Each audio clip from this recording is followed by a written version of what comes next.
দেনমোহরের টাকা আদায় করার জন্য কি কি পদক্ষেপ নেবেন? হ্যালো ভিউয়ার্স, আমি অ্যাডভোকেট মাহমুদুন নবী। তো মনে করুন আপনার বিবাহের সময় দেনমোহর ধার্য করা হয়েছিল 5 লক্ষ টাকা। তো তখন আপনার বর এই দেনমোহর থেকে 1 লক্ষ টাকা উসুল করে দিচ্ছে, আর বাকি ছিল 4 লক্ষ টাকা। এই 4 লক্ষ টাকা সে বিবাহের পরে আপনাকে দিব। তো এখন তো আপনার স্বামীর সাথে আপনার কোনো ভালো সম্পর্ক নাই, দুইজন দুই জায়গা থাকেন, দুজনের মধ্যে বিচ্ছেদ হয়ে গেছে, তালাক হয়ে গেছে। তো এখন আপনি যেতেছেন আপনার স্বামীর কাছ থেকে পাওনা সেই 4 লক্ষ টাকা আদায় করতে। এখন এই টাকা আদায় করবেন কিভাবে? এই প্রশ্নের উত্তরটি এখন আপনাকে জানাবো। আপনার স্বামীর কাছ থেকে পাওনা দেনমোহরের 4 লক্ষ টাকা আদায় করার জন্য এখন আপনাকে 5টা পদ্ধতি কথা বলবো। প্রথম পদ্ধতি হলো উকিল নোটিশ, দ্বিতীয় পদ্ধতি হলো গ্রাম আদালত, তৃতীয় পদ্ধতি হলো কাউন্সিলর, চতুর্থ পদ্ধতি হলো লিগ্যাল এইড এবং সর্বশেষ ও পঞ্চম পদ্ধতি হইল কোর্টে মামলা করা। এখন এই 5টা পদ্ধতির সংক্ষেপে মূল বিষয়গুলো আপনাকে জানাবো। 1 নাম্বার, উকিল নোটিশ। এই ক্ষেত্রে আপনি কি করবেন? আপনি একজন উকিল ধরবেন, সেই উকিলের সাথে আপনি আলাপ আলোচনা করবেন এবং উকিলকে বলবেন যে আপনি আপনার স্বামীর থেকে পূর্বের 4 লক্ষ টাকা দেনমোহর বাবদ পাইতেন, সেই বিষয়ে তার কাছে একটা নোটিশ পাঠাইতে হইব। তো আপনি আপনার কাবিন নাম্বারটা দেখাবেন, উকিল সাহেব আপনার কাবিন নাম্বার দেখবো।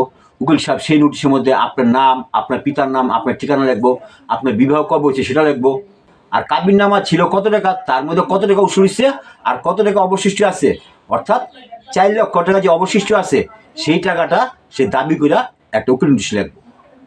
এবং সেই উকিল নোটিশের শেষে বলা থাকবো যদি উনি আপনার পাওনা দেনমোহরে 4 লক্ষ টাকা পরিশোধ না করে তাহলে আপনি আইনগত ব্যবস্থা নেবেন। এইভাবে আপনি ওনার ঠিকানায় একটা উকিলের মাধ্যমে একটা উকিল নোটিশ পাঠাতে পারবেন। এবার 2 নম্বর পদ্ধতি, গ্রাম আদালত। আপনার ঠিকানা বা আপনার স্বামীর ঠিকানা যদি হয় ইউনিয়ন পরিষদ, তাহলে আমরা জানি ইউনিয়ন পরিষদে একটা আদালত আছে, যে আদালতের নাম হইল গ্রাম আদালত, আর যেটার সভাপতি হইল ওই ইউনিয়ন পরিষদের চেয়ারম্যান। আর আইনে এই ইউনিয়ন পরিষদ চেয়ারম্যানকে এই পারিবারিক বিষয়ে সমাধান করার জন্য ক্ষমতা দেওয়া হয়েছে। তা আপনি এই ইউনিয়ন পরিষদের যে গ্রাম আদালত আছে, অর্থাৎ চেয়ারম্যান সাহেবের বরাবরে একটা দরখাস্ত দিবেন আপনি যে আপনার স্বামীতে 4 লাখ টাকা পান দেনমোহর বাবদ সে বিষয়ে, আর সেটার মধ্যে হুবহু আপনার নাম, পরিচয়, ঠিকানা, ওনার নাম, পরিচয়, ঠিকানা আর আপনার পাওনা দেনমোহর এগুলো সব উল্লেখ করে দিবেন। তারপর গ্রাম আদালত কী করব? গ্রাম আদালত আপনার স্বামীর বরাবরে একটা নোটিশ পাঠাবো।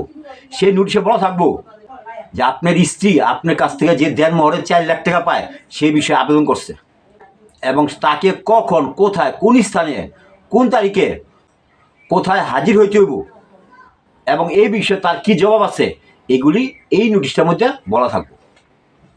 তো এই নোটিশ পাই আপনার স্বামী আসতেও পারে, এই বিষয়ে সমাধান করতে পারে। এবার 3 নম্বর বিষয়, কাউন্সিলর বা মেয়র।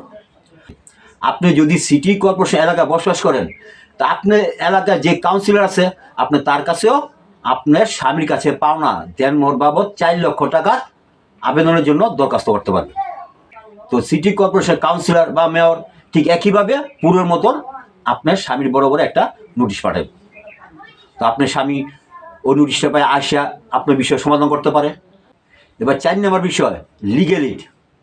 লিগ্যাল এইড হইল একটা সরকারি আইন সহযোগী প্রতিষ্ঠান, আর এই লিগ্যাল এইডে কিন্তু একজন সরকারি বিচারক আছে, তার কিন্তু অনেক ক্ষমতা।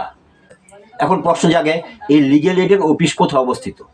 তো এই প্রশ্ন উত্তর হলো আপনি যে জেলাতে বসবাস করেন ওই জেলায় কিন্তু একটা কোর্ট আছে যেখানে লোকজন গিয়া মামলা করে। তো ওই কোর্টের মধ্যে লিগ্যাল এইডের অফিস অবস্থিত। আপনি সেই লিগ্যাল এইডের অফিসে যাবেন, গিয়ে আপনার ঘটনা বিস্তারিত বলবেন, আপনার সাথে আপনার কাবিননামা, আপনার আইডি কার্ড বা জন্মসনদ নিয়ে যাবেন, তারপরে তাদের কাছে লিখিতভাবে একটা আবেদন করবেন। তো উনি আপনার স্বামীর বরাবরে আপনার ঘটনা সব বর্ণনা করে একটা নোটিশ পাঠাবেন। তো সেই নোটিশ পেয়ে আপনার স্বামী আসতে পারে, আসা বিষয়ে সমাধান করতে পারে। কারণটা হলো কি, তো এই নোটিশটা কিন্তু একটা খুবই গুরুত্বপূর্ণ নোটিশ এবং আপনার স্বামী যদি এই বিষয়ে সমাধান না করে তাহলে কিন্তু তার প্রতি যথাযথ খুব কঠিন একটা আইনগত ব্যবস্থা নেওয়া হইব। তো দেখা গেল উনি আসলো, আসে সমাধান করলো। এবার আসি 5 নম্বর বিষয়, কোর্টে মামলা করা। এই মামলাটা আপনার করতে হইব পারিবারিক আদালতে। এখন প্রশ্ন দাঁড়ায় এই পারিবারিক আদালত কোথায় অবস্থিত? এই প্রশ্ন উত্তর হইল আপনি বর্তমানে যে জেলায় বসবাস করেন ওই জেলায় কিন্তু একটা কোর্ট আছে যেখানে লোকজন গিয়া মামলা করে। তা আপনি সেই কোর্টে একজন উকিল ধরবেন, সেই উকিলের সাথে আলাপ করবেন, আপনার বিষয়টা সম্পূর্ণ তার খুলে বলবেন। তারপরে উকিল সাহেব আপনার বিষয় নিয়ে সেই পারিবারিক আদালতে মামলা করব। আর এই সম্পর্কে বলা হয়েছে পারিবারিক আদালত অধ্যাদেশ 1985 আইনের 5 ধারাতে। তো এই মামলা যখন করবেন উকিল সাহেব আপনার ঘটনা বিস্তারিত লিখে একটা দরখাস্ত লিখবেন, আপনার কাবিননামা জমা দিবেন, আপনার আইডি কার্ড বা জন্মসনদ জমা দিবেন। তারপর ওই কোর্ট থেকে আপনার স্বামীর বরাবরে একটা নোটিশ মানে একটা সমন পাঠানো। ধরো আপনার স্বামী দেখা গেল নোটিশটা বা কোর্ট আসতে পারে, আইসা আপনার সাথে আপোষ করতে পারে, কিংবা সে যদি পলাতক হয়ে যায়, তাকে যদি খুঁজে না পাওয়া যায়, সে যদি আত্মগোপন করে থাকে, তাহলে কি হবো, তাহলে আদালত তার নামে ওয়ারেন্ট দিব। তখন পুলিশ তাকে গ্রেপ্তার করবো, তাকে জেল খাটতে হইব। তারপরে যদি সে টাকা না দেয়, তাহলে তার যে সম্পত্তি আছে, বাড়ি ঘর আছে, সেই সম্পত্তি ক্রয় করে বিক্রি করে আপনার 1.5 লাখ টাকা এই কোর্ট উসুল করে দিব। এই ছিল আজকে প্রশ্ন উত্তর পর্ব। এই সম্পর্কে যদি আপনার কোনো প্রশ্ন থাকে তাহলে আপনি আমার কমেন্ট বক্সে প্রশ্ন করবেন, আমি তার উত্তর দিতে চেষ্টা করব। আজ এই পর্যন্তই।